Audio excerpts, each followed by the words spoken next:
to go.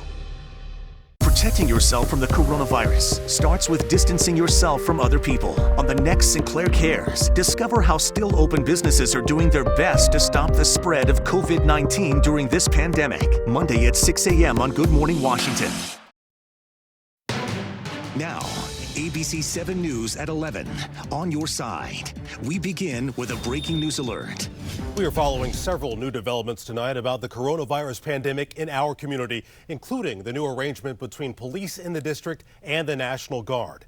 D.C. Mayor Muriel Bowser now calling on the D.C. Guard to enforce a restricted access zone around the tidal basin because there are just too many people going to see the cherry blossoms who are not social distancing. She has also extended road closures in that area. Now, more breaking news now. Tonight, we've learned that the number of D.C. firefighters diagnosed with COVID-19 has gone up again.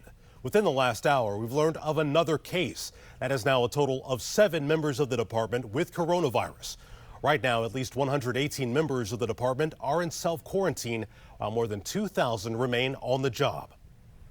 Now, the number of cases across the area continues to go up. Here's a breakdown of the cases in the DMV.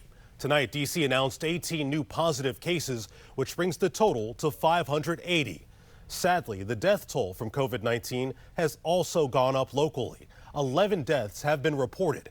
Now, we've just learned in Virginia the death toll now stands at 6. There have been 2 in the district and 3 in Maryland.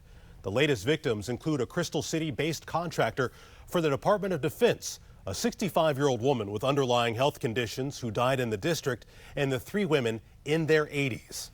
And tonight from the White House, the president tried to offer a little bit of comfort to the country as we fight what he's calling a war against an invisible enemy. I know that this is a challenging time for all Americans. We're enduring a great national trial, and we will prove that we can meet the moment. I want to assure the American people that we're doing everything we can. Now, the president also trying to assure Americans that the economy will bounce back. That comes as many fear losing their paychecks, their jobs, and their businesses. Now, at the same time, emergency funding package has failed its first test on Capitol Hill. Still, the White House is projecting confidence that medical supplies will get to hospitals in need. Sinclair National Correspondent Christine Frizzell with the new developments. It's the latest step in this unprecedented crisis. The federal government sending in the National Guard to the hardest hit states, California, Washington, and New York. FEMA has also been directed to deploy large medical stations with thousands of beds to those regions. President Trump tonight listing off supplies already en route. Respirators, surgical masks and gowns, face shields, coveralls, and gloves with large quantities already delivered to Washington and to New York.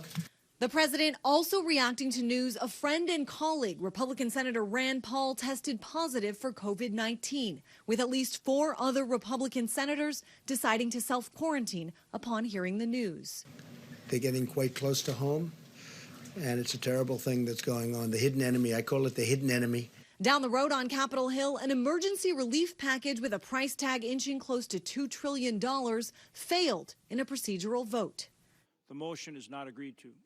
Both sides back to the negotiating table. Following major concerns raised by Democrats, the bill bails out big companies without providing enough to hospitals and workers themselves.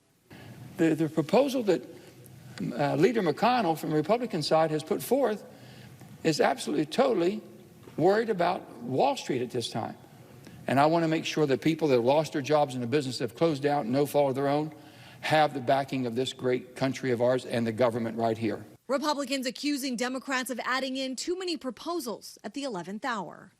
So the notion that we have time to play games here with the American economy and the American people is utterly absurd.